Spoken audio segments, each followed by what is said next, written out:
ஆண்டவராகிய இயேசு கிறிஸ்து நாமத்தில் புத்தாண்டு வாழ்த்துக்கள். இயேசு கிறிஸ்து நாமத்திலே உங்களை வாழ்த்துகிறேன். இந்த நாளிலே, இந்த அதிகாலை வேளையிலே 2025க்குள்ளே பிரவேசிக்க கர்த்தர் கிருபை செய்திருக்கிறார். அல்லேலூயா. உங்கள் இருதயம் கலங்காதிருப்பதாக. ஏசாயா 45வது அதிகாரம் 2வது வசனம் இந்த வருடத்தினுடைய தீர்க்க தரிசனமாய் கர்த்தர் கொடுத்த வாக்குத்தத்தம். நான் உனக்கு முன்னே போய் கோணலானவைகளை சேவையாக்குவேன். அல்லேலூயா. கர்த்தர் நமக்கு முன்னே போகிறவராய் இருக்கிறார். கோணலானவைகளை சேவையாக்குறவராய் இருக்கிறார். கர்த்தர் முன்னே போனாலே போதும், எல்லா கோணலும் சேவையாக்கப்படும். என்னெல்லாம் நடக்கப் போகிறது இந்த நாளிலே? சாயந்திரத்தில் இருக்கிறது ஆசீர்வாத பெருவிழா. இந்த வருகிற நாட்கள் எப்படி இருக்கும் என்று சாயந்திரத்தில் நம்ம தியானிக்க போகிறோம். வருகிற நாட்கள், இனி சபைக்கு என்ன நடக்கிறது, உலகத்துக்கு என்ன நடக்குது எல்லாம் பெரிய அளவில் ஒரு காலத்தில் பண்ணோம். ஆனால் அப்பொழுது இந்த விஞ்ஞானம் தொழில்நுட்பம் வேறு. இப்பொழுது எல்லாம் நம் லகுவாக, நல்ல அமெரிக்கையாக, பொறுமையாக, நிதானமாக இருக்க கர்த்தர் கிருபை செய்து இப்பொழுது சாயந்திரத்தில் அதை குறித்து தியானிக்க போகிறோம். 2025 நம்முடைய ஆசீர்வாதங்கள், கர்த்தர் வைத்திருக்கிற ஆசீர்வாதங்கள். இப்பொழுது இந்த செவையான காரியங்களை குறித்து கர்த்தர் உங்களோடு கூட இடைபட விரும்புகிறார். வேதம் சொல்லுகிறது, சங்கீத புஸ்தகம் 27:11, கர்த்தாவே உம்முடைய வழியை எனக்கு போதித்து என் எதிராளிகளின் நிமித்தம் செவையான பாதையில் என்னை நடத்தும். சங்கீதம் 27:11 இப்படி வாசிக்கிறோம். என்னை கேட்டுக்கொண்டிருக்க தேவனோட ஜனமே, இந்த இடத்துல கர்த்தர் என்ன சொல்லுகிறார் என்றால், ஞான மார்க்கத்தை நான் உனக்கு போதித்தேன். ஞான மார்க்கம், நீதிமொழிகள் புஸ்தகம் 4:11 வாசிக்கிறோம்.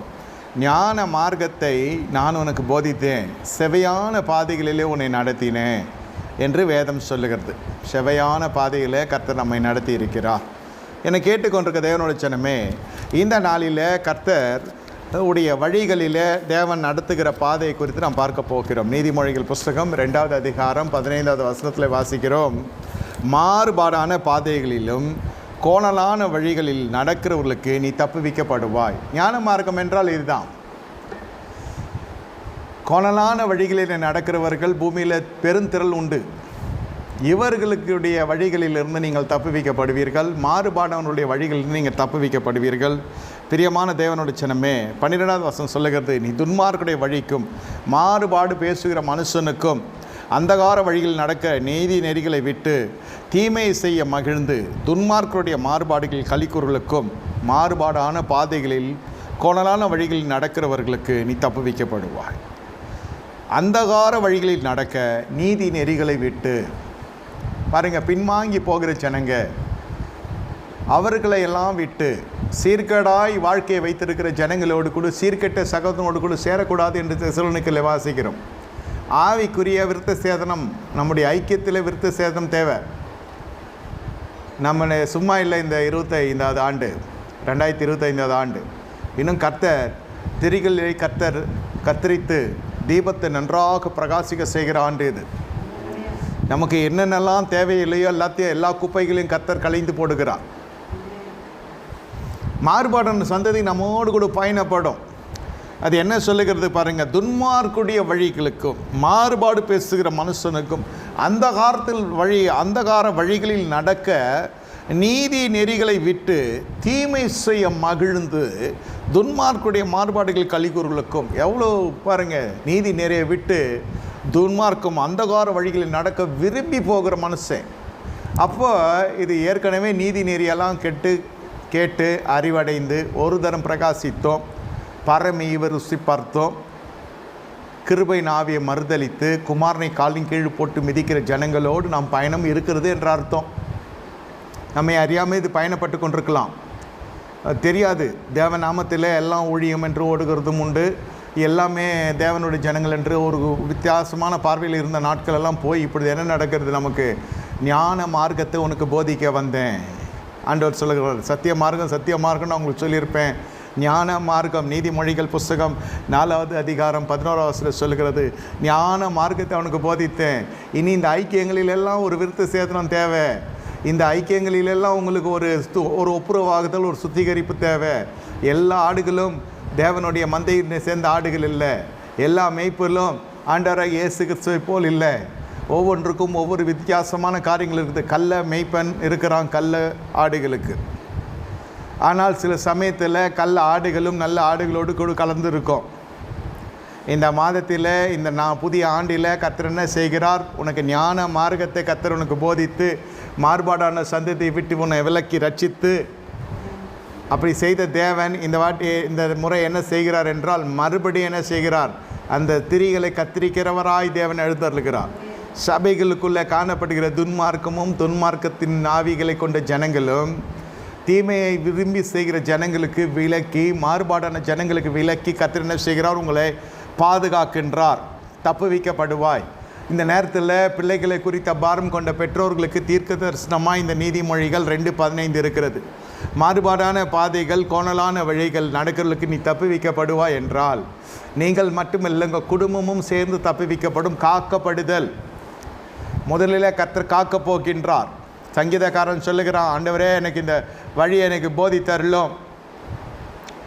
சங்கீதம் 27:11 வாசிக்கிறோம், என் எதிராளிகளின் நிமித்தம் செவையான பாதையில் என்னை நடத்தும். நம்முடைய வழி எனக்கு போதியம். அவருடைய வழி தான் ஞான மார்க்கம். இந்த ஞான மார்க்கம் என்று சொன்னால், சத்திய மார்க்கத்துக்குள்ளே ஞான மார்க்கம் ஒன்று காணப்படுகிறது. சத்திய மார்க்கம் என்று சபையின் பேர் இல்லை, சத்தியத்தின்படி நீங்கள் வாழ்கிறீர்கள். விசுவாசத்தில் நீதிமான் பிழைக்கிறான். அப்புறம் மனுஷன் அப்பத்தினால் மாத்திரமல்ல, தேவனுடைய வாயிலிருந்து புறப்பட ஒவ்வொரு வசனமும் பிழைக்கிறான். இப்போ வார்த்தையினால் பிழைக்கிற நீங்கள் இந்த ஞான மார்க்கத்துக்குள்ளே வருகிறது எப்பொழுது என்று கேட்டால், சத்திய மார்க்கத்துக்குள்ளே ஒரு சுத்திகரிப்பு நடந்து ஞான மார்க்கத்தின் சத்தியத்தை நீங்கள் தழுவி கொள்ளுகிறது. இந்த கூட்டத்தில் இருந்தெல்லாம் நீங்கள் விடுவிக்கப்படுவீர்கள். இதனால் இந்த ஆண்டில் காரணம் இல்லாமல் நீ பகைக்கப்படுவாய், காரணம் இல்லாமல் நீ தூஷிக்கப்படுவாய். இது ஆவிக்குரிய வாழ்க்கையில் அபிஷேகம் பண்ணப்பட்டது தான், அவ்வளவுதான். சகோதரர்களுக்கும் யோசேப்புக்கும் மிகப்பெரிய இடைவெளி வருகிறது. ஏன் என்று தெரியவில்லை. அவனை சொப்பனக்காரன் என்று ஒரு பட்டப்பேர் வைத்து விடுகிறாங்க. அவன் தரிசனங்கள் எல்லாம் உன்னதத்தின் தரிசனங்க, நான் உண்மையான ஜீவனுள்ள தேவன் கொடுக்கிற தரிசனம். ஆனால் அது தூசிக்கப்படுகிறது.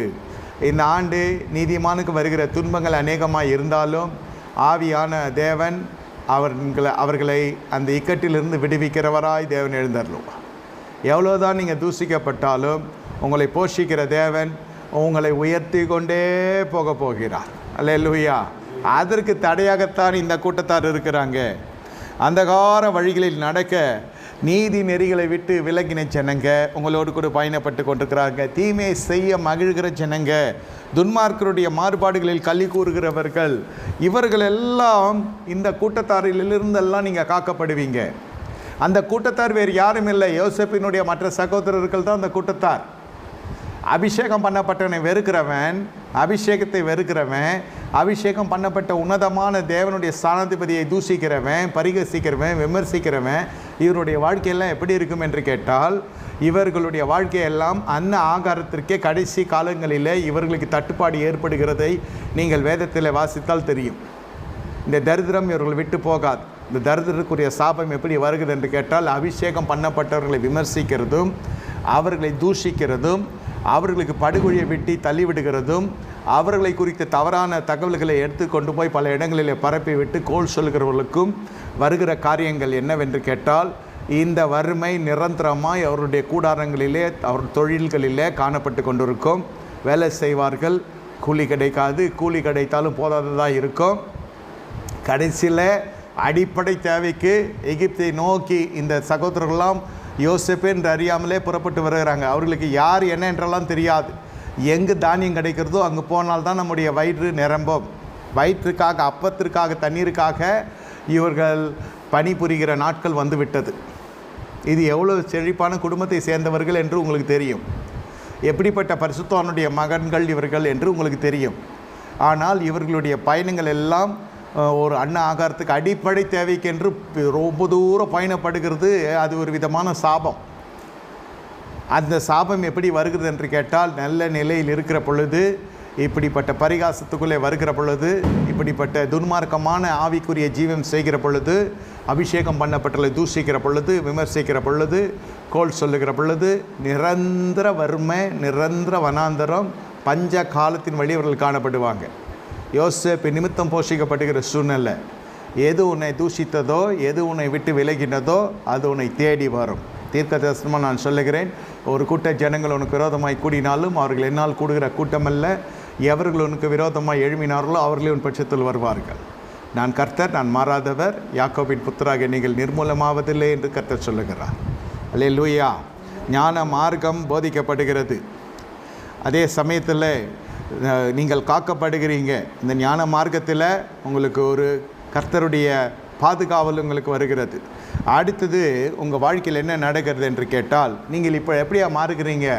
இந்த ஜனங்கள் எல்லாம் போனதும் உங்களை விட்டு ஒரு கூட்ட ஜனங்கள், உங்களை விட்டு இப்படிப்பட்ட மாறுபாடான சந்ததியர்கள், இப்படிப்பட்ட ஜனங்கள் எல்லாம் போகிற பொழுது என்ன நடக்கிறது? உங்களுடைய வாழ்க்கையில் உங்களுடைய வழிகள் எல்லாம் கர்த்தருக்கு முன்பு பிரியமாய் மாறியதுனால நீங்கள் செம்மையானவர்களாக மாறுகிறீங்க. விசுவாசிகள் எப்படி மாறுகிறாங்க? செவ்வையானவர்களாக மாறுகிறாங்க. நீதிமொழிகள் புஸ்தகம் 2வது அதிகாரத்தில் 21வது வசனம் சொல்லுகிறது, செவ்வையானவர்கள் பூமியிலே வாசம் பண்ணுவார்கள், உத்தமர்கள் அதிலே தங்கி இருப்பார்கள். இது எதை குறிக்கிறது என்று கேட்டால், தீர்க்காயுஷை குறிக்கிறது. இந்த ஆண்டில் துவக்கத்தில் நான் சொல்லுகிறேன், உங்களுக்கு பலவிதமான பலவீனங்கள் இந்த 24வது ஆண்டில் இருந்திருக்கலாம். சரீரம் ஒத்துப்போகாது இருக்கும், மனம் பிரச்சனை இருக்கும், பண பிரச்சனை இருக்கும், பல பிரச்சனைகளும் இருக்கும். ஒன்றும் இல்லை, ரெண்டு இல்லை. இதனால் என்ன நடக்கும்? ஐயா, என்னுடைய ஜீவன் இருக்கிறத காட்டில் இல்லாமல் இருந்தால் நலமாக இருக்கும், நான் இருந்து ஒன்றும் பிரயோஜனம் இல்லை என்ற அளவுக்கு உங்கள் மன உளைச்சல் உங்களை அப்படி பேச வைக்கும். ஆனால் வேதம் என்ன சொல்லுகிறது? பூமியை விட்டு எடுபடுகிற வேலை இன்னும் வரல உங்களுக்கு. கர்த்தர் தான் அதை தீர்மானிக்கிறது. ஆனால் சூழ்நிலைகள் சில சமயத்தில் மனுஷன் அப்படி சிந்திக்க வைக்கும். இருப்பதை காட்டில் செத்தா நலமாக இருக்கும். ஐயா, நான் இருந்து என்னையா பிரயோஜனம்? என்னால் எந்த பிரயோஜனமும் இல்லை.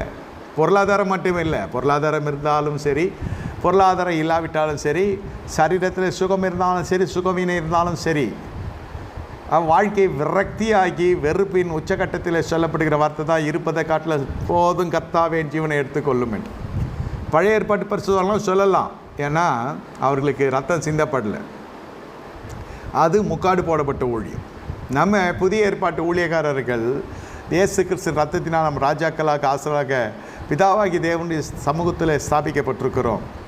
நம்முடைய வாயிலிருந்து அந்த வார்த்தை வரக்கூடாது என்பதற்காகத்தான் வேதம் சொல்லுகிறது, செவையானவர்கள் பூமியிலே வாசம் பண்ணுவார்கள்.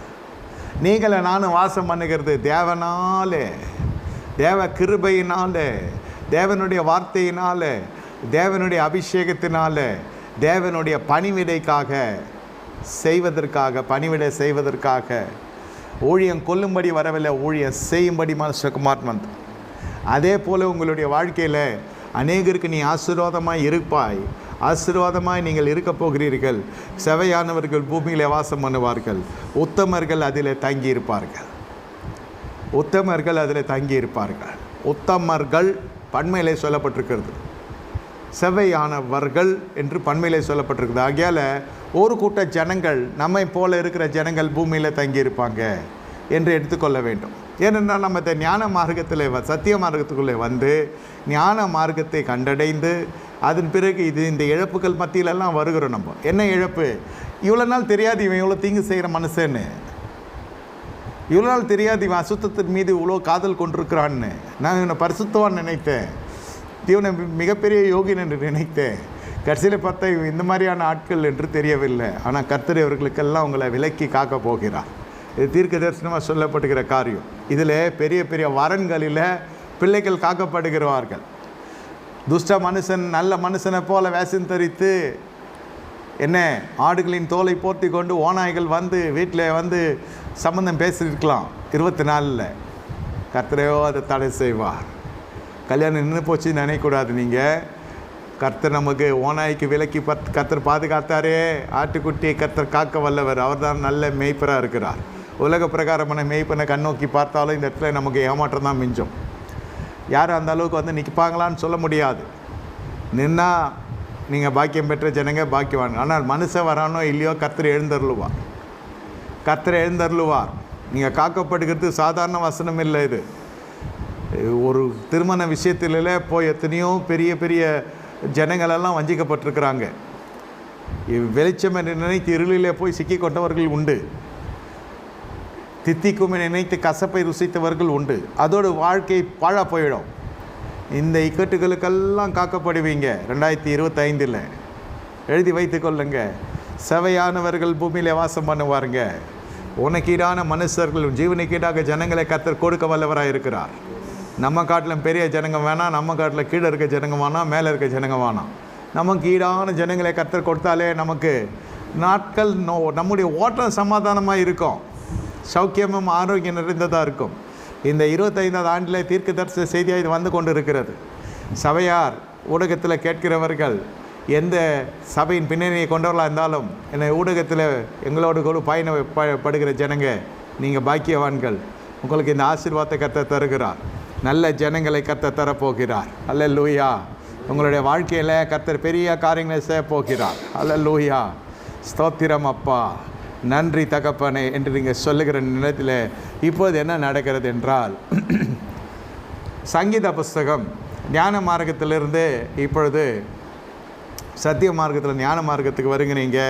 ஞான மார்க்கத்துக்கு வந்தோடனே என்ன நடக்கிறது என்று கேட்டால், சங்கீதம் 18:32 வசனம் சொல்லுகிறது, என்னை பலத்தால் இடை கட்டி என் வழியை செவைப்படுத்துகிறவர் தேவனே. என் வழியை செவைப்படுத்துகிறவர் தேவனே. அப்போ என்ன செய்யணும்னா, பிலிப்பியர் 2வது அதிகாரம் 15வது வசனத்தை வாசிக்கிறோம். கோணலும் மாறுபாடான சந்தித்து விலக்கி ரட்சித்து கொள்ளுங்க. கர்த்தர் உங்களுக்கு அந்த அதிகாரத்தை கொடுக்கிறார், அந்த கிருபையை கொடுக்கிறார். நீங்கள் விலகி உங்கள் ரட்சிப்பை காத்துக்கொள்ளணும். அவர் வழிகளில் நீங்கள் நடக்க வேண்டும். அப்பொழுது என்ன நடக்க, என்னை பலத்தால் இடைகட்டி என் வழியை செவைப்படுத்துகிறவர் தேவனே. இந்த பலம் எப்பொழுது வருகிறது? பரிசுத்த ஆவியானவர் உங்கள் மீது வருகிற பொழுது நீங்கள் பலன் அடைவீர்கள். யூதேயா, சமாரியா, எருசலேம் பூமியின் கடைந்தங்கள் நீங்கள் எனக்கு சாட்சிகளாக இருப்பீங்க. இந்த பரிசுத்த ஆவியினுடைய அபிஷேகத்தினால நீங்கள் பலன் அடைய போகிறீங்க. இந்த பரிசுத்த ஆவியினுடைய பலன் எங்கு வருகிறது? தேவன் தீர்மானிக்கப்பட்ட ஸ்தலத்தில், தேவன் தீர்மானிக்கப்பட்ட திசைகளில், தேவன் தீர்மானித்த இடத்தில் இருக்கிற பொழுது மட்டும்தான் உங்களுக்கு இந்த உன்னதமான தேவனுடைய மகிமை பொருந்தும். எருசலேமுக்குள்ளே போக முடியாத ஒரு சூழ்நிலை அந்த காலத்தில் காணப்பட்டது உயிர்த்தெழுந்த உடனே.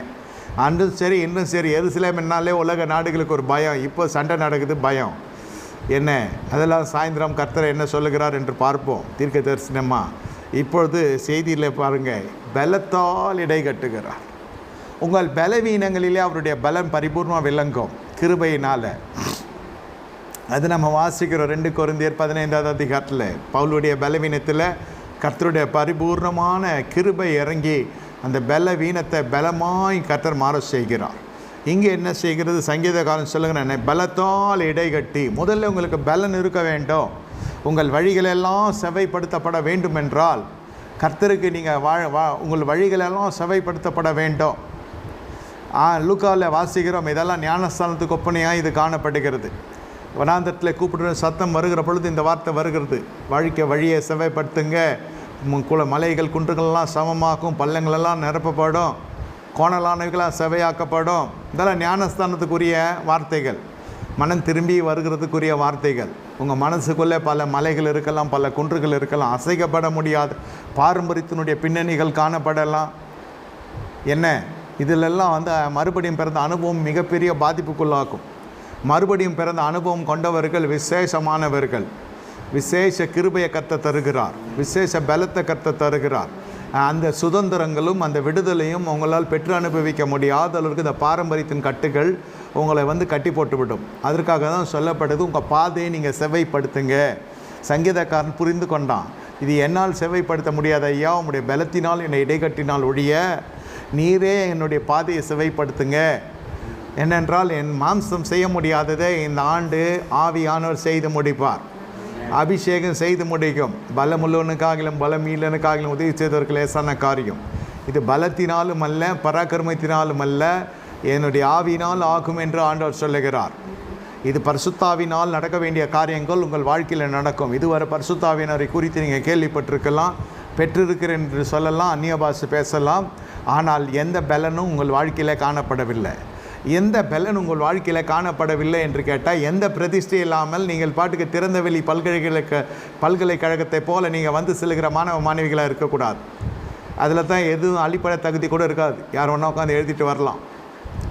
இது அப்படி இல்லை. ஆயத்தம் வேண்டும், உனக்கு அஸ்திபாரம் வேண்டும். பலத்தால் இடை கட்டுகிறார் என்றால் நீங்கள் எருசலேமுக்கு போகிற அறிவு இருக்க வேண்டும். எருசலேமுக்கு சில பேர் போக முடியல. லட்சக்கணக்கான ஜனங்க இயேசுவின் பின்னாலே வந்தாங்க, ஓசனா ஓசனா சொன்னாங்க. ஆனால் எருசலேமில் வந்து கூடினது பொழுதோ 120 பேர் மட்டும்தான் கூடுகிறாங்க. மீதியான ஜனங்களெல்லாம் காணாமல் போய் விடுகிறாங்க. சட்ட திட்டத்துக்கு பயப்படுகிறாங்க. எருசலேமுக்கு வருகிறது ஒரு பெரிய அனுபவம், உன்னதத்தின் அனுபவம். இதற்கு கீழ்ப்படிதல் மட்டுமல்ல, இதற்கு போதுமான உண்மையான தேவனுடைய அன்பு இருக்க வேண்டும். என்னில் அன்பாக இருக்கிறவன் என் வசனங்களை கடைப்பிடிக்கிறான் என்று வேதம் சொல்லுகிறது. You need to follow, not only believe, you need to follow and practice the word of God. நீ எருசலேமுக்கு போனால் எருசலேமுக்கு போகிறது கிடையாது. அதுதான் திரள் ஜனங்க அடிபட்டு போயிடுது. அதுதான் நான் முதலே சொன்னேன், நீங்கள் ஞான மார்க்கத்துக்குள்ளே, சத்திய மார்க்கத்திலிருந்து ஞான மார்க்கத்துக்குள்ளே வருகிறீங்க, உங்களுடைய வழிகள் எல்லாம் ஒரு பிரித்தெடுத்தல் காணப்பட போகிறது என்று வேதம் சொல்கிறது. பிரித்தெடுத்தல் காணப்படும். எப்படி காணப்படாமல் இருக்கும்? நீங்கள் சத்திய மார்க்கத்திலிருந்து ஞான மார்க்கத்துக்கு வருகிறீங்க. நீங்கள் இன்னார் இன்னார் என்று அறிந்து கர்த்தர் உங்களை பிரித்தெடுக்கிறார். பிரித்தெடுக்கிற பட்சத்தில் தான் உங்களுக்கு இடை கட்டுகிறார். அந்த திரளான ஜனங்கள் இந்த 120 பேர் மட்டும் பிரித்தெடுக்கிறாங்க. அதுங்களுக்கு இயேசுன்னா ரொம்ப பிடிக்கும். அவர் வருவதுக்கு முன்பே போய் எல்லாம் போய் வண்ணாந்திரன் பார்க்காம போய் உட்கார்ந்தாங்க. இதெல்லாம் பார்த்து ஜனங்க சீஷர்கள் எல்லாம் மெச்சி கொண்டாங்க. நமக்கு நல்ல எதிர்காலம் இருக்குதுன்னு நினச்சாங்க. ஆனால் கடைசியில் அவரை சிலுவையில் அரைஞ்சோன்னே எதிர்காலமே இருண்டு போய்விட்டது. சீடர்கள் உட்பட சொல்கிறேன். மற்ற ஜனங்களுக்கெல்லாம் அவர் ஒரு பெரிய நிவாரணத்திற்குரியவராய் காணப்பட்டார். அவர் நிவாரணத்துக்கு ஒரு கருவியாய் கர்த்தர் பயன்படுத்தின ஒரு தீர்க்கதரிசியாய் பார்த்தார்கள். அவரை மேசியாவை பார்க்க முடியல. குறை முடிஞ்சதும், குறைவு நிறைவானதும் அவன் வேலையை பார்த்துன்னு போயிட்டான். யாரும் திரும்பி பார்க்கவில்லை. வார்த்தையாவது செய்கையாவது. எனக்கு பலவீனமெல்லாம் பலனாயிட்டு, கண் தெரியாதல, கண் தெரிஞ்சிடுச்சு, காது கேட்கல, காது கேட்டுடுச்சு, வாய் பேசலை, வாய் பேசிடுச்சு, செத்த என் பையன் எழுந்துச்சு உக்காந்துட்டான். குறைவு நிறைவாக்கி விட்டது. எங்கள் வழியை பார்த்து நாங்கள் போகிறோம் என்று எல்லாரும் அவர்கள் வழியை பார்த்து போய்விட்டாங்க. இந்த 120 பேர் மட்டுமே மேல் வீட்டாரில் வந்து உட்காருகிறாங்க. பலத்தினால் என்னை இடைகட்டி என் வழியை செவைப்படுத்துகிறவர் தேவனே. வழி அங்கே செவையான வழி கிடையாது. தேவன் தான் வழியை செவைப்படுத்தணும். ஏன் அங்கே போக வேண்டும், ஏன் அங்கே ஆராதிக்க வேண்டும், இங்கே ஆராதிக்கக்கூடாதா என்று சொல்லுகிற பட்சத்தில் அங்கு பரிசுத்தாவி இல்லை. அங்கு பரிசுத்தாவிக்குரிய வருகைக்குரிய சத்தியம் இல்லை. இப்போ நம்ம கூடுகிறதுக்கான காரணம் வருகை. பலத்தினால் இடை கட்டினீர். இந்த பரிசுத்தாவி வருகிற பொழுது உங்கள் மீது ஒரு பலன் வரும். அதுதான் சொல்லுகிறேன். அந்த பிரதிஷ்டையின் அடிப்படையில் அந்த பலன் இருந்தால் என்ன பிரதிஷ்டை? செய்யத்தகாதவைகளை செய்யக்கூடாது. இதில் ஒரு காலம் அதில் ஒரு காலம் இருக்கிறதை போல் ஆகிவிட்டது. சில பேர் பிரதிஷ்டை பண்ணுவாங்க. உங்கள் நகையோ பொருளையோ அதை நான் கேட்கலை. பிரதிஷ்டை என்பது பாருங்கள், இந்த சிம்சோனுடைய பிரதிஷ்டை கர்த்தரை எதிர்பார்த்த காரியம். பிரதிஷ்டை பொருத்தனை என்பது நீங்கள் விரும்பி செய்கிறது பொருத்தனை. அது பண்ணால் கண்டிப்பாக செய்யணும்னு வேதம் சொல்லுகிறது. பண்ணுவதற்கு முன்பு யோசித்து பார்த்து பண்ணுங்கன்னு வேதம் சொல்லுகிறது. ஆனால் பிரதிஷ்டை என்பது அப்படி அல்ல. நான் விரும்புகிறதுனால செய்கிறதுல பிரதிஷ்டை. நல்லா புரிந்து கொள்ளுங்க. பிரதிஷ்டைக்கும் பொருத்தனைக்கும் இருக்கிற வித்தியாசம். பிரதிஷ்டை என்பது தேவன் விரும்புகிற காரியம். உன் வாழ்க்கையில் நீங்கள் தியாகமாய் அதை செய்ய வேண்டும். இல்லாவிட்டால் நிர்பந்திக்கப்படும். சிம்சோன் இடத்துல ஒரு பொருத்தனை இருந்த நசரே விருத்தத்தை பூண்ட மனுஷனாக இவன் காணப்பட வேண்டும். இவன் தலை சிரைக்கப்படக்கூடாது. இவனுடைய வாழ்க்கையில் என்ன திராட்சை சம்பந்தப்பட்ட காரியங்கள் எதுவுமே போகக்கூடாது. அந்த மாதிரி இருந்துச்சு. ஆனால் இவர் எதிர்மறையாக பயணப்பட்டு கொண்டிருக்கிறான். நம்மால் எதிர்மறையாக அது மறந்து போச்சு. ஆரம்பத்தில் இருந்த பிரதிஷ்டை எங்கே? உன் ஆதி அன்பு எங்கே? பிரதிஷ்டை என்றால் மறுபடியும் நீ போகக்கூடாது அந்த பழைய வழிக்கு. அதான் பிரதிஷ்டை. ரட்சிப்புக்குரிய பிரதிஷ்டை. இன்னும் மறுபடியும் பழைய காரியங்களுக்கோ, பழைய ஆராதனைக்கோ, பழைய சனகாச்சாரத்துக்கோ, பழைய பாரம்பரியத்துக்கோ போகக்கூடாது.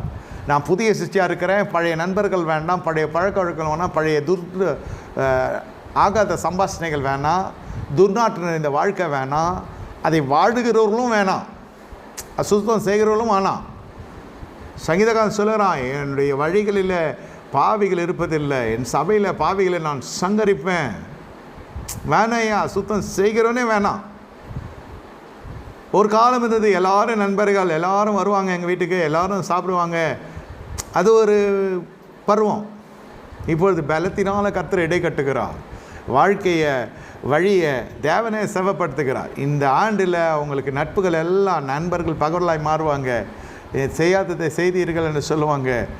குற்றப்படுத்தப்பட வேண்டிய சூழ்நிலையில் நீங்கள் காணப்படுகிற அளவுக்கு தள்ளப்பட்டாலும் யோசேப்பின் தேவன் உங்களை உயர்த்த வல்லவராக இருக்கிறார். யாருன்னா எதனா சொல் போட்டோம், எந்த இதுக்கும் நீங்கள் செவி சாய்க்காதீங்க. உங்களை கர்த்தர் தம் பலத்தினால் இடை கட்டுகிறார். அந்த பலத்தில் ஆவி ஞானத்தின் ஆவியாக இறங்குகிறார். ஞான மார்க்கத்தினுடைய ரகசியம் புரிகிறதா? இவர் ஞானத்தின் ஆவியானவர். நீங்கள் போன ஆண்டு கோவப்பட்டதை போல் 25 கோவப்பட மாட்டீங்க. போன ஆண்டு எரிச்சல் அடைஞ்சதை போல் 25 எரிச்சல் அடைய மாட்டீங்க. இது வரைக்கும் நான் போதிச்சதெல்லாம் செய்யாதீங்கன்னு இப்போ என்ன சொல்கிறேன்னா, நீங்கள் செய்யவே மாட்டீங்க நான் உறுதி கூறுறேன். ஏன்னா பலத்தினால் இடை கட்டுகிறது தேவன். கர்த்தரே உங்களுக்கு தம்முடைய செய்கையை விளங்க பண்ணுகிறார்.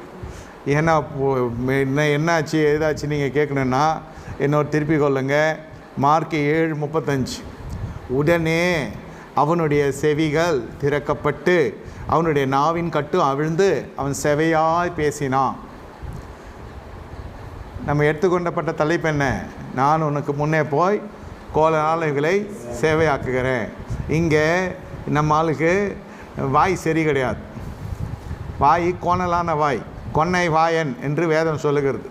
நீங்கள் மார்க் 7வது அதிகாரம் வீட்டில் போய் படித்து பார்த்துட்டு அப்புறம் தூங்குனீங்கன்னா 7வது அதிகாரம் நீங்கள் படிச்சிங்கன்னா உங்களுக்கு புரியும்.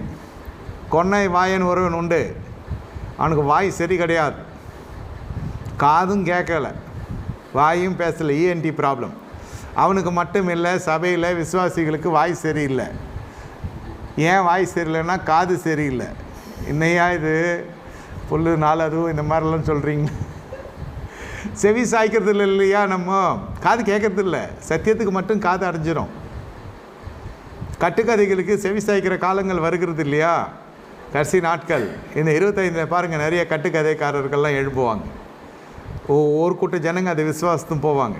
சபை பரிசுத்தப்படுகிறது, சபை சுத்திகரிக்கிறது, சபை பிரித்தெடுக்கப்படுகிறது தான் எடுத்துக்கொள்ளணுமே தவிர ஜனங்க போயிட்டாங்கன்னு எடுத்துக்கொள்ளக்கூடாது.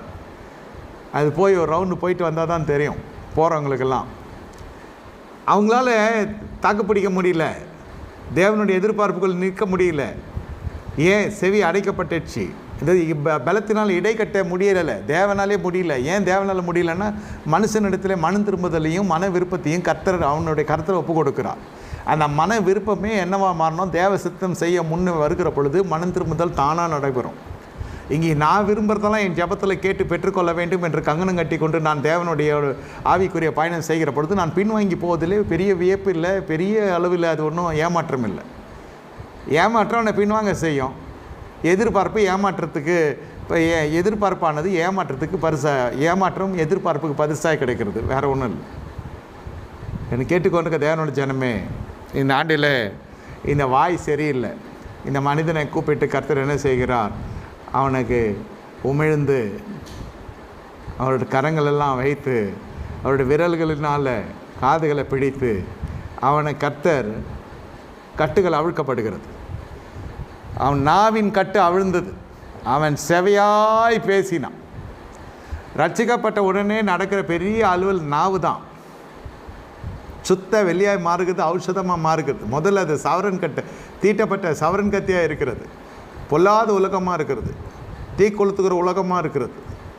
நாவு சொல்கிறேன், அந்த நாவை கர்த்தர் மறுரூபப்படுத்துகிறார். அதான் சொல்கிறேன், சபையாக இருக்குது நாக்கு சரி, வாய் சரி கிடையாது. என்ன வாய் சரி கிடையாதுன்னா, சில சமயத்தில் கோணலானவைகளாக கோல் சொல்லுகிறது ஒரு குணாதிசயம் இருக்கும். இதையெல்லாம் இந்த ஆண்டு சரி பண்ணப்படும். வாய் சரியில்லாத விசுவாசிகள் எல்லாம் கர்த்தர் என்ன செய்கிறார்? தண்டிக்க போகிறது இல்லை, அந்த பலவீனத்திலிருந்து கர்த்தர் விடுதலை தரப்போகிறார். செவி சாய்க்காத ஜனங்கள் எல்லாம் கர்த்தர் ஒன்றும் தண்டிக்க போகிறதில்ல, செவி சாய்க்கும்படி கர்த்தர் காதுகளின் கட்டுகளை அவிழ்க்க போகிறார். உங்களுக்கு ENT பிரச்சனை, ஸ்பிரிச்சுவல் ENT பிரச்சனை இருக்கும். சொல்கிறத கேட்கறது இல்லை, கர்த்தருடைய வார்த்தைக்கு செவி சாய்க்கிறது இல்லை. செவி சாய்ச்சா இவன் எருசலேமில் இருந்திருப்பாங்க திரளான ஜனங்களும். இதில் திரளான ஜனங்கள் எங்கே போனாங்க? காணோம். அப்போ பின்தொடர்ந்தார்களே, அதுதான் சொல்கிறேன். இந்த கூட்டத்தை பார்த்தெல்லாம் நம்ம எடை போட்டுற முடியாது. இன்றைக்கி வருவாங்க, நாளைக்கு இன்னமும் அதிகமாக வருவாங்க. ஆனால் எங்கே வரணும்னு சொன்னார் ஆண்டவர்? அங்கே வரவே இல்லை. இதுதான் உண்மையான ஆவிக்குரிய வட்டாரம். ஏன் வரல? யாரும் ரிஸ்க் எடுக்க விரும்பலை, யாரும் சட்ட சிக்கலை சந்திக்க நாங்கள் விரும்பலை. ரோமாபுரி போர் சேவர்கள் மட்டுமல்ல, ரோமாபுரி அரசாங்கத்தினுடைய சட்டத்திட்டங்கள். கர்த்தருக்கு பயப்படுறீங்களா, யாருக்கு பயப்படுறீங்க? அந்த கேள்வி வருகிற பொழுது நாங்கள் கர்த்தரை எங்கள் வழியில் ஆராதிப்போம், அவர் வழியில் ஆராதிக்க முடியாது. இப்போ புரிகிறதா? உமது வழிகளை எனக்கு போதித்து என்று சங்கீதக்காரன் சொன்னதுக்கான காரணம், அவர் விரும்புகிறபடி தான் உங்கள் ஆராதனை இருக்கணுமே தவிர நீங்கள் விரும்புகிறபடியெல்லாம் இருக்கக்கூடாது என்று தான் வேதம் புகட்டுகிறது. நமக்கு கொஞ்சம் கஷ்டமாக தான் இருக்குது கேட்க. உங்களை பார்க்குறப்பே தெரியுது, பரிதாபமாக இருக்குது முகம்லாம். இது அதிகாலை நாளேன்னு இல்லை, யோசிக்கிறீங்க கண்டிப்பாக நம்ம ஜெயிப்போமா? நான் சொல்கிறேன், கட்டாயம் நீங்கள் ஜெயிப்பீங்க. அல்லேலூயா. ஏன்னா அதனால தான் சங்கீதக்காரன் ஜாக்கிரதை உள்ளவனா சொல்லுகிறான், ஆண்டவரே என் வழியை நீர் செவைப்படுத்தும். என் வழிகளெல்லாம் அவர் செவைப்படுத்துகிறவர். உமது பலத்தால் என்னை இடைக்கட்டி எனது வழிகளெல்லாம் நீர் செவைப்படுத்துகிறீர். அதனால தான் சொல்லுகிறது, எல்லாமே ஒழிந்து போகும், எல்லாமே ஒழிந்து போகும், எல்லாமே ஒழிந்து போகும். தேவ ஆசீர்வாதம் இறங்கி கொண்டிருக்கிறது. உங்கள் இருதயம் கலங்காது இருப்பதாக, உங்கள் இருதயம் கலங்காது இருப்பதாக. உடனே உன்னுடைய செவிகள் திறக்கப்படுகிறது. அவனுடைய நாமின் கட்டும் அழுது அவன் செவையாய் பேசுகிறான், பலத்தால் இடை கட்டுகிறார். இந்த பரிசுத்தாவின் அபிஷேகம் வருகிற பொழுது உங்கள் சரீரம் புது மர்மம் அடையணும். சாரால் புள்ள பெத்தா, சாரால் புள்ள பெத்தா மல்லடியாக இருந்தால் இல்லை. பரிசுத்தாவினுடைய வார்த்தை நிருபத்துக்குள் வந்தது, நிலுவைக்கு வந்தது. வார்த்தை, தேவனுடைய வார்த்தை செயல்பாட்டுக்குள் வருகிறது. அப்பொழுது அந்த சரீரம், செத்த சரீரம் உயிர்த்தெழுகிறது. சத்தியம் அறிகிற பொழுது சத்தியம் உங்களுக்கு இந்த ஆண்டு விடுதலை தரப்போகிறது. ஏனென்றால் செவி சாய்க்கவில்லை. ஆவிக்குரிய செவி என்ன?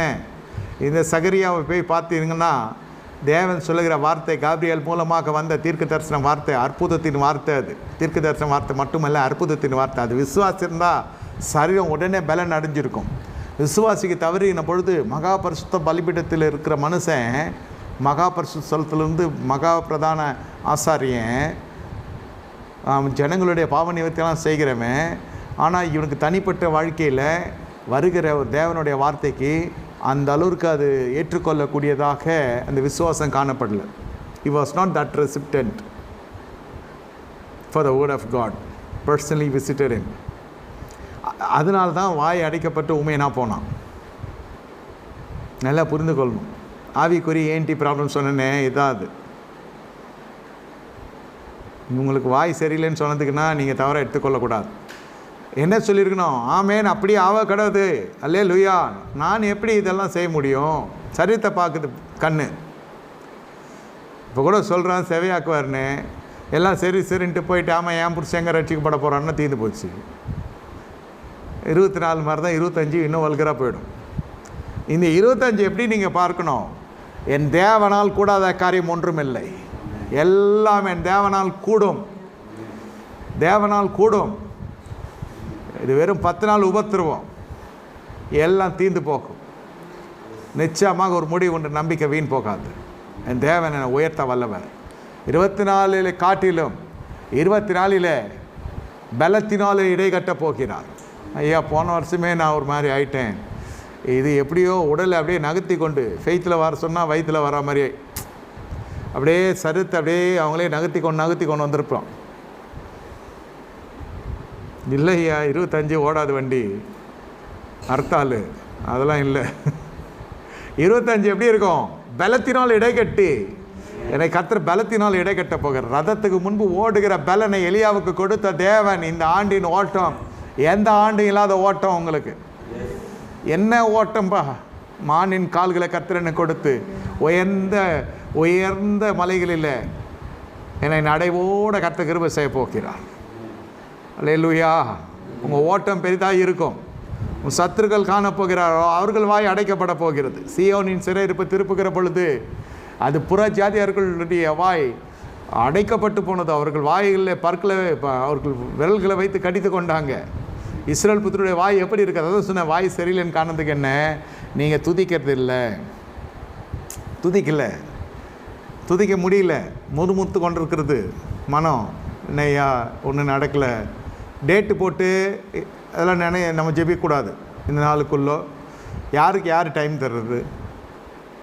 இந்த சேட்டையெல்லாம் நம்ம பண்ணிட்டா அப்போ எதுவும் திறக்காது நமக்கு.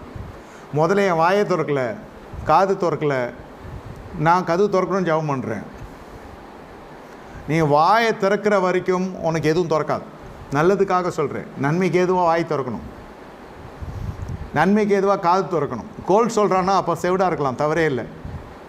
புறங்கு இருக்கிறானா, கலகம் பண்ணுகிறாங்களா, இவர்களுக்கெல்லாம் நம்ம செவிடாக இருக்கலாம். அதுதான் அந்த கூட்டத்தை தான் அந்த கர்த்தர் துரத்துறாரு. முதல்ல சொல்லிட்டேன்னு, ஞான மார்க்கம், சத்திய மார்க்கத்தில் ஞான மார்க்கம், அப்போயே இந்த குரூப் போயிடும். என்ன, அதனால் இதுக்கெல்லாம் நம்ம செவி சாய்க்கணும்னு அவசியம் இல்லை. இதுக்கெல்லாம் நம்ம செவி சாய்க்கக்கூடாது. ஆனால் நம்ம எதிர்மறையாகவே நம்ம செய்து பழகிடுச்சு. எதை செய்யக்கூடாதோ அதை செவனே செய்கிறது, சரியாக செய்கிறது தான் விசுவாசத்தின் தலையாய ஊழியமாக இருந்தது. 25 அப்படியெல்லாம் பண்ண முடியாது. கொன்னாய் வாயினை நினைத்து கொள்ளுங்க. ஏன்னா கிறிஸ்துவின் சரீரம் உங்கள் மேலே படுகிறது. சரீரம்னா என்ன? ஆலயத்தினுடைய ஆசீர்வாதம் உங்களுக்கு வருகிறது. கிறிஸ்துவ ஆவியானவர் வந்து விடுதலை செய்யலைது கொன்னாய் வாயினுடைய விஷயத்தில். இயேசு கரங்களை நீட்டினார், உமிழ்ந்தார், அவன் காதுகளை பிடித்தார், அவன் கட்டுகள் அவிழ்க்கப்படுகிறது. You could see the arm of the Lord came upon this man. கர்த்தருடைய கரம் பரிசுத்தவான்களுடைய மீது மட்டும் வரும்னு நினைக்காதீங்க, தீர்க்கதரிசிகள் மீது மட்டும் வரும்னு நினைக்காதீங்க, அப்போஸ்தலர் மீது மட்டும் வரும்னு நினைக்காதீங்க. எவனையும் கர்த்தர் இந்த ஆண்டு உயர்த்த வல்லவர். பாவிகள் ரட்சிக்கப்படுவாங்க, பெருந்திரள் ரட்சிக்கப்படும். ஆனால் பரிசுத்தவான்கள் கூட்டத்தில் பெரிய பெரிய பிளவுகள் உண்டாகும். ஞான மார்க்கம் நீங்கள் நினைத்து கொள்ளணும். ஞான மார்க்கம் ஐயா, சத்திய மார்க்கத்தில் வந்து ஞான மார்க்கம், கிளாஸ் அப்கிரேடேஷன். போன வருஷம் வேறு வருஷன் கார் வச்சுருப்பீங்க, இப்போ புது கார் வாங்க போகிறீங்க. உலக பிரகடன ஆசீர்வாதம். அதுபோல் ஆவிக்குரியதில் இன்னும் ஞான மார்க்கத்துக்கு சத்திய மார்க்கத்தில் ஞான மார்க்கம் வந்ததுனால இந்த இடத்துல என்ன நடக்குது? செவிகள் திறக்கப்படுகிறது, வாய் தானாக துதிக்கணும். இங்கே வாய் கட்டப்பட்டுடுச்சு. சக்கரியாவுக்கு அவிசுவாசம் கட்டப்பட்டுடுச்சு. இந்த மனுஷன் பிறவிலேருந்தே வாய் சரி கிடையாது. சிலது அப்படி தான், அது பர்த் கேரக்டர், அது ஜென்ம சுபாவம். வாய் சரி இருக்காது. எல்லாம் கிறிஸ்துவனுடைய ஆலயத்துக்குள்ளே வருகிற பொழுது எல்லாம் சரியில்லாதெல்லாம் சரியாக்கப்படும், கோணலானவங்களாம் செவையாக்கப்படும். அதுதான் சொல்கிறது. ஏன் அந்த ஆலயத்தில் கலகம் நடக்கிறது? ஏன் இஸ்ரவேல் கலகம் நடக்குது? ஒவ்வொருத்தரையும் கர்த்தர் தொற்று கொண்டிருக்கவில்லை. இப்போது கர்த்தர் தொடுகிறார். அப்போ மோசே தான் கர்த்தர் என்ன செய்கிறார்? மோசே வாயே வந்து திக்கு வாய் தான். ஆனால் கர்த்தர் அது சரி பண்ணலை, அதை அப்படியே விட்டுட்டார். ஏன்னா அது தேவ ரகசியம். அது சரி பண்ணாமலே அந்த மனுஷன் கர்த்தரை மகிமைப்படுத்தினான். பலவீனத்தில் அந்த காலத்தில் எல்லாம் செய்தாங்க. இப்பொழுது வேதம் என்ன சொல்ல? பலத்தினால் என்னை இடை கட்டுகிறீர். பலவீனத்தில் ஊழியம் செய்த நீங்கள் இனி பலத்தோடு ஊழியம் செய்ய போகிறீங்க. நெருக்கத்தில் ஊழியம் செய்த நீங்கள் நீ விசாலத்தில் ஊழியம் செய்ய போகிறாய். விடுதலை இல்லாமல் நீ ஊழியத்தை செய்து கொண்டதை நீங்கள் விடுதலையோடு ஆராதிக்க போகிறீங்க. விடுதலையோடு நீங்கள் ஆராதித்தாலே விடுதலை தான். உங்களை எந்த மனுஷனுடைய கட்டுகளும் என்ன செய்யாது? கட்டி போட முடியாது. எந்த சட்டத்திட்டங்களும் உங்களை சிறைப்படுத்த முடியாது. சிறைச்சாலைகளை தகர்த்து போடுகிற தேவன் என் தேவன். இந்த வாய் அப்படியே போய்விட்டது. சகரியாவுக்கு வாய் பேச முடியாமலே போய்விட்டு தேவ சமூகத்தில். வெளில இருக்கிற சபையாரெலாம் நினைத்தாங்க, எவ்வளோ பெரிய தரிசனத்தை கண்டிருக்கிறார் ஐயா, உள்ளோ பரிசுத்தவானாச்சு அவர். அப்படி தான் எடுத்துக்கொண்டாங்க. தேவன் தாம் நாமத்தை தூஷிக்க விட மாட்டார். அந்த ஜனங்களுடைய பார்வைக்கு இந்த மனுஷன் இன்னும் நீதிமானதான் தான், உண்மையிலே நீதிமான் தான். ஆனால் எப்பொழுது யோவான் என்று பிறந்தாரோ, அந்த குழந்தை பிறந்துச்சோ, இப்போ பேர் எழுதுவதற்கு கையை எதுவும் பண்ணல ஆண்டவர். அந்த கை யோவான் என்று எழுதிய உடனே இந்த கட்டுகள் தானாக இருந்தது. தேவ திட்டம் உன்னிலே நிறைவேறுகிற வர உன்னுடைய ஜீவன் உன்னை விட்டு எடுபடாது. உங்கள் சரீரத்தில் பல பலவீனங்கள் வரலாம். அந்த பலவீனங்களுக்கெல்லாம் பலனாய் கர்த்தர் எழுந்தருள போகிற ஆண்டு தான் 2025. 2024 பலவீனத்துக்கு முற்றுப்புள்ளி. இது இந்த ஆண்டில் பலத்தால் கர்த்தர் இடை கட்ட போகிறார். என்ன தீர்க்க ஆயுசை குறித்து நாம் வாசிக்கிறோம். பூமியில் தங்கியிருப்பாங்க, செவையானவர்கள் பூமியில் வாசம் பண்ணுவார்கள், உத்தமர்கள் அதில் தங்கியிருப்பார்கள். இதெல்லாம் வாசிக்கிறோம். இவர் சங்கீத புஸ்தகம் 50வது அதிகாரம் 23வது வசனம். ஸ்தோத்திர பலி இடுகிறவன் என்னை மகிமைப்படுத்துகிறான், தன் வழியை செவ்வைப்படுத்துகிறவனுக்கு தேவனுடைய ரட்சிப்பை வெளிப்படுத்துவேன் என்று சொல்லுகிறார். சில காரியத்தில் ரட்சிப்பு இல்லை. அலுவலகத்தில் இருக்கிற பலன் வல்லமை குடும்ப வாழ்க்கையில் சிலருக்கு இருக்காது. நல்ல வேலை செய்வாங்க, நல்ல சம்பாத்தியம் பண்ணுவாங்க, குடும்ப வாழ்க்கை தாறுமாறாக இருக்கும். குடும்ப சமாதான குலைச்சல் அதிகமாக இருக்கும். சில சமயத்தில் சமூக ரீதியில் மிகப்பெரிய ஒரு பிரகாசிக்கிற நட்சத்திரமாக இருப்பாங்க. சரீர ரீதியில் மிகப்பெரிய ஒரு பலவீனத்தில் இருப்பாங்க. ஏன் இந்த உடலில் இவ்வளோ வியாதி வச்சுன்னு வீட்டில் இருக்க மாட்டியானா? இல்லை அப்போவும் மழைனா சுற்றுவாங்க. சமூக சேவை சொல்கிறேன். சரீரத்தில் அந்த அளவுக்கு பலன் இருக்காது, ஆனால் ஆர்வம் மட்டும் இருக்கும். சமுதாயத்துக்கு ஏதாவது செய்யணும், நல்லதோ அது குறித்து நான் நியாயம் இருக்கவில்லை. சொல்லப்படுகிற கருத்து ஒரு பகுதி சரியாக இருந்தால் இன்னொரு பக்கம் இருளாக இருக்கும், ஒரு புறம் பிரகாசிக்கும் இன்னொரு புறம் இருளாக இருக்கும். வேலை சரி இருந்தால் வாழ்க்கை சரி இருக்காது, வாழ்க்கை சரி இருந்தால் வேலை சரி இருக்காது, எல்லாம் சரி இருந்தால் புள்ள இருக்காது, எல்லாம் சரி இருந்தால் புள்ள நொல்லையாக்கிடும். எல்லாத்தையும் ஒரே நாளில் அடித்து உடச்சி எல்லாத்தையும் நாசம் பண்ணிடுவோம், நம்ம பேர் புகழ் எல்லாத்தையும். இந்த மாதிரி ஒரு பக்கம் ஏறினா ஒரு பக்கம் இறங்கும். அதான் சொல்லுவாங்க, ஜான் ஏறினா முழம் சறுக்குதுன்னு. நம்ம ஜான் இல்லை, ஜான்னா தெரியும்ல, இந்த ஜான். ஆகையால் இந்த காலங்கள் அப்படி இல்லை. ஸ்தோத்திர பலி இடுகிறவன் என்னை மகிமைப்படுத்துகிறான். அந்த துதி சபையை நம்ம உபவாசத்தில் துதிக்கிறோமே, அந்த துதி சாதாரண துதி இல்லை, தேவனை மகிமைப்படுத்துகிற துதி. துதிக்கிறவன் ஸ்தோத்தரிக்கிறவன் என்னை மகிமைப்படுத்துகிறான். தன் வழியை செவ்வைப்படுத்துகிறவனுக்கு தேவன் ரட்சிப்பை வெளிப்படுத்துவார். அதுதான் சொல்கிறேன், நீங்கள் துதி இல்லாமல் ரட்சிப்பை காண முடியாது. கர்த்தர் முதல்ல ரட்சிக்கிறார், ரட்சிப்பு கர்த்தருடையது. ரட்சிப்பை பெற்றுக்கொண்ட விசுவாசி முடிவு பொறுத்து நிலைத்திருக்கிறது தான் ரட்சிக்கப்படுவான். 1 கொரிந்தியர் 1:27 சொல்லுகிறது, பைத்தியமாய் தோன்றுகிற பிரசங்கத்தினாலே விசுவாசிகளை ரட்சிக்க தேவன் சித்தமாக இருக்கிறார். விசுவாசிக்கு ஒரு ரட்சிப்பு இருக்கிறது, பாவிக்கு ஒரு ரட்சிப்பு இருக்கிறது, பரிசுத்தவான்களுக்கு ஒரு ரட்சிப்பு இருக்கிறது. முடிவு பொறுத்து நிலைத்திருப்பவன் ரட்சிக்கப்படுகிறான். அன்றரே நாங்கள் மனிதர்கள் சுத்தமாக இல்லை, எங்கள் ரட்சியம் என்று சீடர்கள் சொல்லுகிறாங்க. ஊழியக்காரனுக்குரிய ரட்சிப்பாக தான். அற்ப விசுவாசிகள் என்றார். இவன் விசுவாசிக்கும் கீழே போயிட்டான்.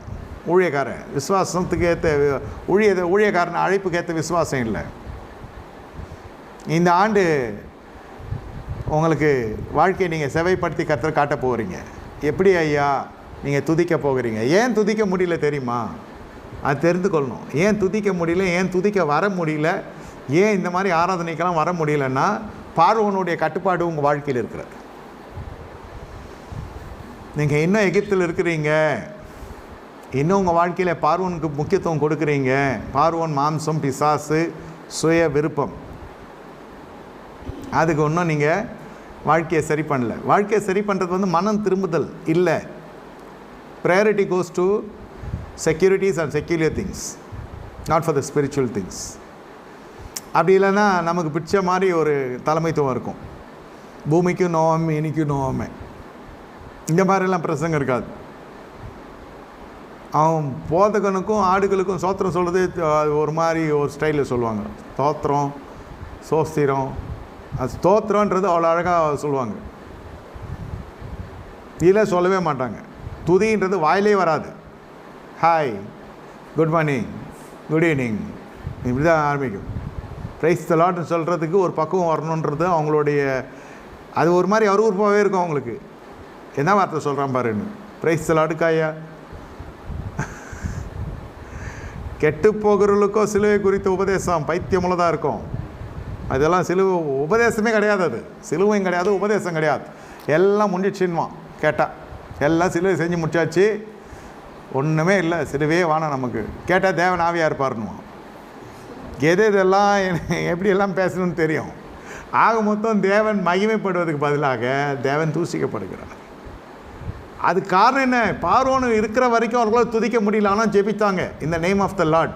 ஆண்டவரே எங்களை ரட்சியும், ஆண்டவரே எப்போ இந்த மனுஷன் திருந்துவான்? அவன் திருந்த மாட்டான் ஆண்டவரே. புருஷனுக்கு மனைவி இந்த இவ்வளோ மரியாதை ஜெபம் பண்ணுறாங்க. அந்த அம்மா அவன் இவன் படுபா எப்போ வருவானோ சொல்லிட்டு போக மாட்டான். இருந்தாலும் ஆண்டவரே ரட்சியம், இந்த மனுஷன் ரட்சிக்கப்பட மாட்டான் ஆண்டவரே. அவ்வளோ க்ளோஸாக இருக்கிறாங்களாம் கர்த்தர்கிட்ட. சரி, உன் விசுவாசத்தின்படி ஆவ கடவுது. அதனால தான் இவ்வளோலாம் ஆச்சு அந்த மனுஷன் சந்திக்கப்பட்டேன். வேதம் சொல்லுவேன், கற்புள்ள நடைக்கினால புருஷனை ஆதாயம் பண்ணு, மனைவியை உன் விவேகமுள்ள நடைகள்னாலே ஜீவியத்தினால மனைவி ஆதாயம் பண்ணு, கர்த்தராகிய இயேசு கிறிஸ்துவை விசுவாசிப்பின்னு நீ உன் வீட்டார் ரட்சிக்கப்படுவீர்கள். எந்த வசனம் அதான் சொல்கிறேனே, உங்களுக்கு அந்த பார்வனுடைய ஐக்கியம் இருக்கிற வரைக்கும் உங்களுக்கு வந்து ப்ரையாரிட்டி கோஸ் ஃபார் ஃப்ளஷ். அப்போ சாப்பிட்லாமா, காடை அடிக்கலாமா, கவுதாரி சாப்பிட்லாமா, வெள்ளை பூண்டு வைக்கலாமா, வெங்காயம் சாப்பிட்லாமா. அந்த காலத்து எகிப்து ஃபுட்டு அவங்கள பிடிச்சிருச்சு, ஒரு இடத்துல அடிமை பண்ணி வச்சிருச்சு. இவன் விடுதலைக்காகத்தான் வந்தாங்களே தவிர இவங்க வழிகளுக்காக வரல, கர்த்தருடைய வழிகளுக்குள்ள நிற்கணும்னு வரல, விடுதலைக்காக வந்தாங்க. இப்போது பாருங்கள், பெருந்திரள் போகிறதெல்லாம் வந்து விடுதலைக்காக போகுது. விடுதலை முடிச்சோன்னு எங்கே போகுதுனாக்கா அது இஷ்டப்படியான ஜீவியம், கஷ்டப்படுகிற திருப்பி அவன் மறுபடியும் அடுத்த வருஷம் வருவான். ஏன்? போன வாட்டி கர்த்தர் ஒரு காரியத்தில் விடுதலை தந்தார், இப்பொழுது வேறு காரியத்துக்கு வந்திருக்கேன். அப்போ அடிமைத்தனம் இருந்தால் தான் இது ஆண்டவர் சமூகத்தையே வரும். ஏன்யா அது எல்லாம் வந்து இங்கே வந்து இந்த ஆண்டு எல்லாத்தையும் ட்ரீம் பண்ணிடுறார் ஆண்டவர். இனி நீங்கள் ஆட்டங்காட்ட முடியாது, பிடிக்கிற விளையாட்டில் விளையாட முடியாது, ஒழுங்கு மரியாதையாக சோத்திரம் சொல்லியே தீரணும். அது தேவ நேசம். அது எகிப்துக்கும் உங்களுக்கும் சம்மந்தம் இல்லை, எழுதி வைத்துக்கொள்ளுங்க. பிள்ளைகளுக்கும் பாவிகளுக்கும் சம்மந்தம் இல்லை. ஒரு கோல்காரர்களுக்கும் கலகக்காரர்களுக்கும் துன்மார்களுக்கும் பரிகாசக்காரர்களுக்கும் உங்கள் வீட்டில் சம்மந்தம் பண்ண கர்த்தர் அனுமதிப்பதில்லை. உங்களுக்கும் இருளுக்கும் ஒளிக்கும் சம்மந்தம் இல்லை. என் பிள்ளை கெட்டுருமோ, என் பிள்ளை கல்லூரி போகுது, என் பிள்ளை வேலைக்கு போகுது, என் பிள்ளை வெளிநாடு போகுது, திரும்பி வருமா? நான் சொல்லுகிறேன், இயேசு நாமத்தில் பரிசுத்த தைலத்தோடு கர்த்தர் கொண்டு போவார், பரிசுத்த தைலத்தோடு கொண்டு வருவார். பரிசுத்த ஆவிக்குள்ளே உங்கள் பிள்ளைகள் காணப்படும். ரட்சிக்கப்படாத பிள்ளைகளுக்காக 2024 கண்ணீர் விட்ட பெற்றோர்கள் எழுதி வைத்து கொள்ளுங்க. இயேசுவை நாமத்தில் சொல்லுகிறேன், கர்த்தர் ரட்சிக்க போகிறார், கர்த்தர் அபிஷேகம் பண்ண போகின்றார். எல்லாம் கோணலானவர்களாம் செவையாக்கப்படும், எல்லாம் பாய் ஃப்ரெண்டு கேர்ள் ஃப்ரெண்ட்லாம் பிச்சுக்கும், எல்லா தொடர்பும் இணைப்புகள்லாம் துண்டிக்கப்பட்டுரும். எந்த கிராமில் இருந்தாலும் சரி, இன்ஸ்டாகிராமு அந்த கிராமு இந்த கிராமு எந்த கிராமும் செட் ஆகாது. கோணலானவர்களாம் செவையாக்கப்படும். எல்லா கள்ளத்தனங்கள் எல்லாம் கர்த்தர் உடைத்து போட போகிறார். நீங்கள் பயப்படாதீங்க, பிள்ளைகளை குறித்து பயப்படுகிறாதீங்க, பிள்ளைகளுடைய எதிர்காலத்தை குறித்து பயப்படாதீங்க. வானம் எனக்கு சிங்காசனம், பூமி எனக்கு பாதப்படி. இந்த புதிய ஆண்டில் உங்களுக்கு பெரிய காரியங்கள் நடக்க போகிறது. பார்வனை விட்டு வந்தாச்சு, வந்தால்தான் துதி வரும். அதுக்கு தான் சொல்கிறேன், எல்லாராலும் துதிக்க முடியாது. துதிப்பான் 2 சோத்திரம் சோத்திரம்னுவாங்க, அப்புறம் 2 பேஜ் எழுதி வச்சு ஜெபிக்கிறவங்க சொல்கிறேன் நான். என்ன சோத்திரன்றது எப்படி வரணும்? உள்ளத்தின் ஆழத்திலிருந்து வரணும். ஐயா எவ்வளோ பெரிய நன்மை செய்தீர் ஐயா, நீங்கள் மட்டும் இல்லைன்னா ஆண்டவரே என் நிலை இன்று எப்படி இருக்கும் யோசித்து கூட பார்க்க முடியல ஐயா. என் வாழ்க்கையை எங்கேயோ போய் முடிந்திருக்குமே, என்னை காத்தீரே, கிருபையாக என்னை காத்தீங்களே, என் பிள்ளைகளை காத்தீங்களே. நீர் மட்டும் இல்லாவிட்டால் என்னை பிசாசு விழுங்கியிருப்பான், சத்துருக்களுக்கு நான் இரையாக இருப்பேன். ஆனால் என்னை நீர் காத்தீர் ஐயா. காலம் முழுவதும் வந்து கடமை பாராத்திர எழுந்து உட்காந்து துதிக்கணும். காலையிலும் துதிப்பேன், மாலையிலும் துதிப்பேன். இது ஒரு ட்ராக். அதுக்கு காரணம் என்னன்னா, என்னாலும் அந்த ஆத்துமாவே கர்த்தரை ஸ்தோத்திரி போயிடாதீங்க, முடியல. அந்த என்னாலும் ஆண்டவரே ஆத்துமாவே கர்த்தரை ஸ்தோத்திரி சொல்றது இல்லையா? அந்த ஆத்துமா கர்த்தரை துதிக்கணும். உதடு மட்டும் துதிக்கூடாது, இருதயத்தின் ஆழத்திலிருந்து துதி வரணும். நன்மையினால் இடை கட்டினீரே, எனக்கு இவ்வளோ பலன் வந்ததில்லை, எனக்கு கோபம் முதல்ல வரும். இப்போ கோபம் எப்படி போச்சு? கர்த்தர் ஆத்துமாவை காத்து கொண்டிருக்கிறார், பலத்தினால் இடை கட்டியிருக்கிறார். பலத்தினால் இடை கட்டியிருக்கிறார்னா அக்கம் பக்கத்தில் சண்டை போடக்கூடாது, நீங்கள் கோபம் வரக்கூடாது, வராது, பொறுமையாக இருக்கணும். என்ன தான் நடந்தாலும் நம்முடைய கனிகளை நம்ம இழக்க மாட்டோம் இந்த ஆண்டு. இயேசு நாமத்தில் சொல்கிறேன், தேவன் ரட்சிப்பை நான் வெளிப்படுத்துவேன். அவர் என்னை ரட்சித்திருக்கிறார். அதான் சொல்கிறது. இவங்கெல்லாம் ரட்சிக்கப்பட்டவனா, இவங்கெல்லாம் இது பண்ணலாமா எல்லாம் கேட்குறாங்க இல்லையா? அதெல்லாம் வந்து என்ன நடக்கும்னா, இனி வருகிற நாட்களில் நம்முடைய வாழ்க்கையில் எல்லா ரட்சிப்புக்குரிய கனிகளை நீங்கள் வெளி காட்டுவீங்க. அதோடு கூட முக்கியமான காரியம் என்னவென்றால், பார்வன் உங்கள் வழியில் என்னாலும் வரப்போவதில்லை. இதுவரை வந்த பார்வன் இனி வரப்போவதில்லை. இதுதான் கர்த்தருடைய உமது வழி எனக்கு போதித்து என் எதிராளிகள் நிமித்து செவையான பாதையில் நடத்தும். உங்கள் பாதை அற்புதமான பாதை ஐயா. 2025 நீங்கள் நடந்து வந்த பாதையே இல்லை. நடக்கப் போகிற பாதை இதுவரை அந்த நடைகளிலே நீ நடந்ததில்லை, அந்த நிலைகளில் நீ இருந்ததில்லை. இவ்வளோ துதித்ததும் கிடையாது. எல்லாம் ஒரு தினுசாக இருக்குது ஐயா. பஸ்கா பண்ண வேலை. பஸ்கா ஐயா, பஸ்காவை எடுக்கிறதுக்கு கர்த்தர் கொடுத்த நிபந்தனைக்கு உட்பட்டது இஸ்ரவேல் புத்திரர்கள் அனைவரும் ஏற்றுக்கொண்டாங்க. பார்வோன் வேணான்னு முடிவு எடுத்தோடனே தான் பஸ்கா அறிமுகப்படுத்தப்பட்டது. பார்வோன் இருக்கிற வரைக்கும் அவர்களுக்கு அந்த உணவு தான் பெருசாப்பட்டது, தேவனுடைய ஆகாரம் பெருசாப்பட்டது. இந்த பஸ்கா இல்லாமல் உங்கள் பாதை செவையாவாது. திருவிருந்து இல்லாமல் உங்களால் ஒன்றும் செய்ய முடியாது. ரட்சிக்கப்பட்ட ஜனங்க சொல்கிறேன், ஞானஸ்தானம் எடுத்த ஜனங்க சொல்கிறேன், திருவிருந்து இல்லாமல் உங்களால் ஒன்றும் செய்ய முடியாது. இது ஒரு பலன். அவர் சரீரம், அவர் ரப்பமும் ரத்தமும் ரசமும் சரீரமும் ரத்தமுமாய் நம்ம உட்கொள்கிறோம். இந்த பாக்கியம் யாருக்காவது கிடைத்திருக்கிறதா என்று கேட்டால், நான் சொல்கிறது வேத சத்தியத்தின்படி சொல்கிறேன். வேத ஒழுங்கின்படி திருவிருந்து எடுக்கிறது அது கர்த்தர் வைத்த கிருபைன்னு சொல்கிறேன். இந்த ப்ரிப்பரேஷன், ப்ரெட்டு வாங்கினோமா ஜூஸ் ஊற்றினோமா அப்படி இல்லை. Preparation for the believers, preparation for the ministers. எடுக்கிறவங்களுக்கு ஒரு ஆயத்தம், கொடுக்குறவங்களுக்கு ஒரு ஆயத்தம். இந்த படிவத்துக்குள்ளே நம்ம வந்தது இல்லையே. பிரியமே ரூபவதியே, கொஞ்ச நேரத்தில் முடிச்சிடுறேன், கவலைப்படாதீங்க, தூங்காதீங்க. மாட்டீங்க, தூங்கலை தெரியுது, சொல்கிறேன்.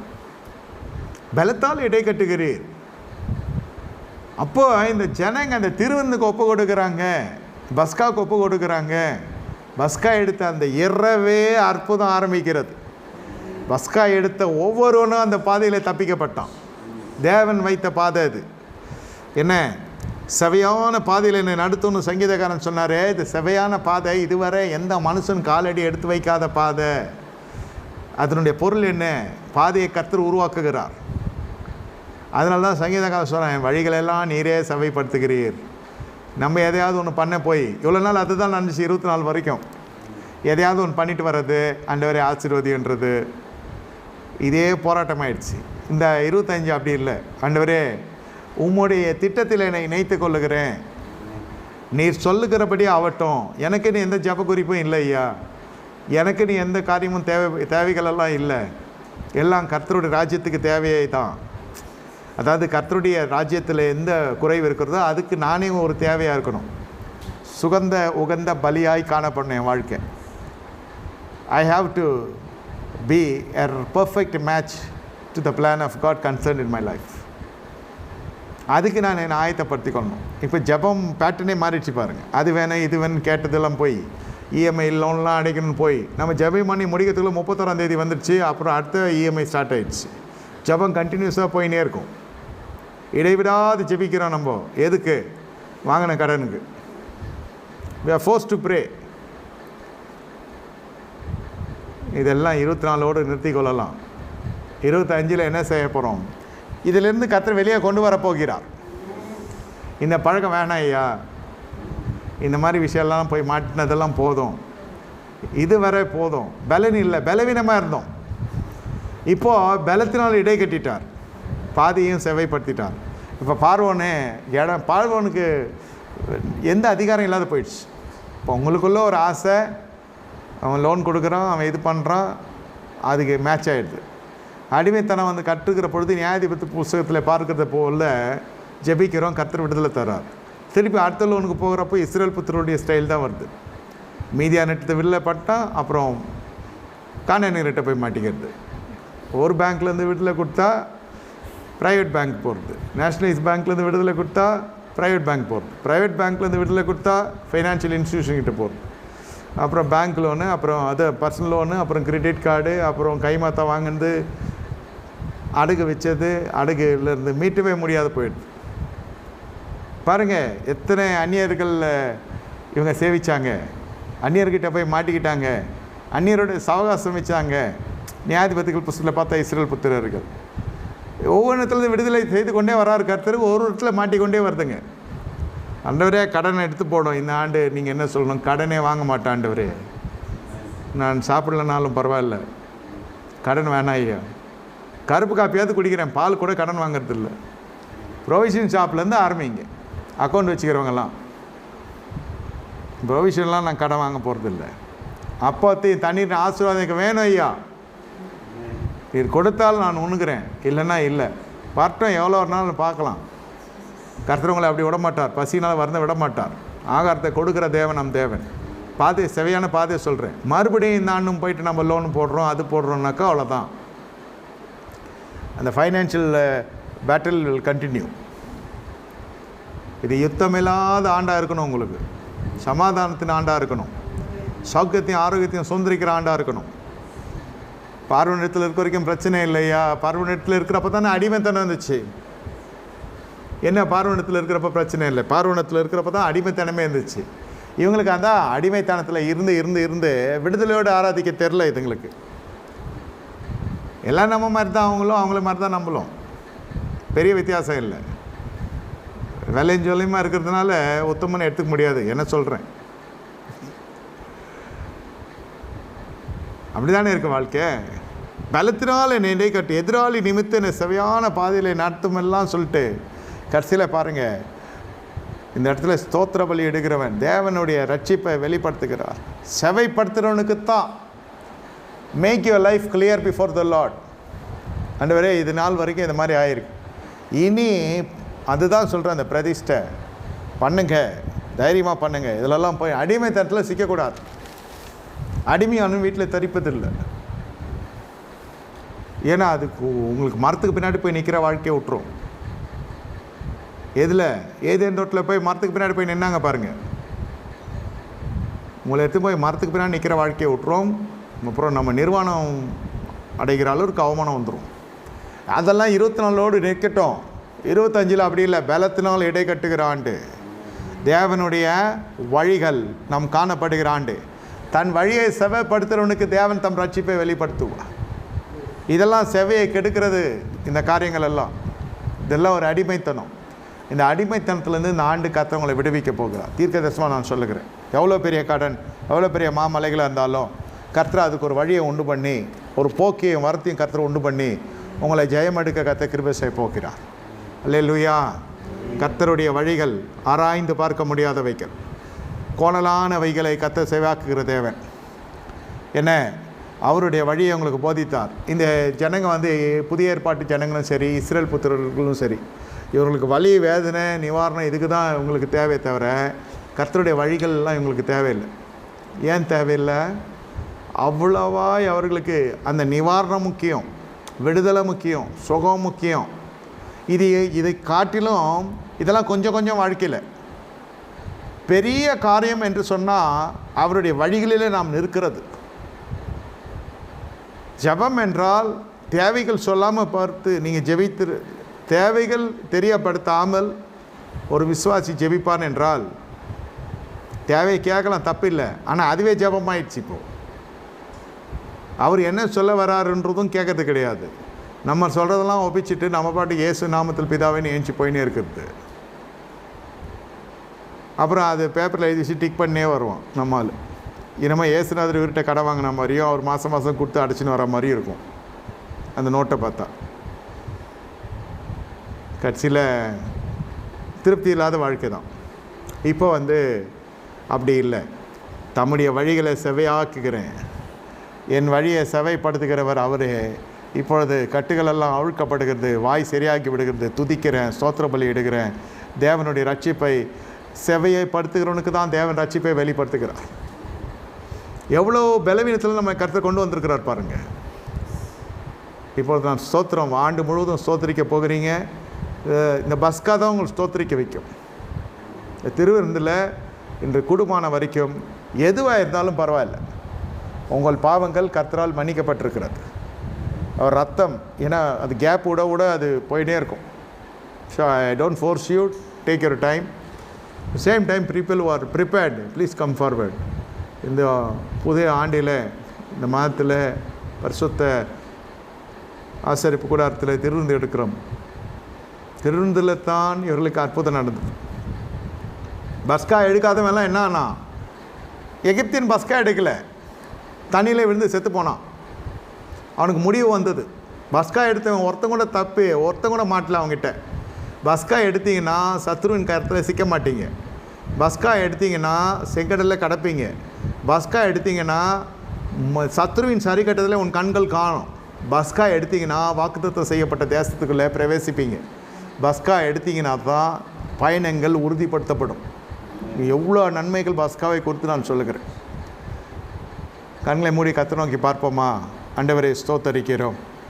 கொணலானவைகளை செவாக்கி போடுகிறேன்.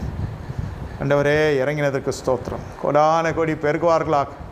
நம்முடைய பிள்ளைகளை நினைத்தருளும், ஆசீர்வதி. இந்த புதிய ஆண்டிலே புதிய வளத்தினால் நினைத்தருளும். சரீர ரீதியாக, ஆவிக்குறி ரீதியாக, ஆத்ம ரீதியாக, குடும்ப ரீதியாக, சமூக ரீதியாக எல்லா பகுதிகளும் நம்முடைய வெளிச்சம் இறங்கட்டும். கொலனான பகுதிகள் எல்லாம் செவாக்கி போடட்டும். இயேசுவின் நாமத்தில் பிதாவே, ஆமென். என் ஆத்துமாவே கர்த்தரை ஸ்தோத்திரி, என் முளை நாமத்தை ஸ்தோத்திரி. என் ஆத்துமாவே கர்த்தரை ஸ்தோத்திரி. கர்த்தர் செய்த சகல உபகாரங்களையும் மறவாதே. ஆமென்.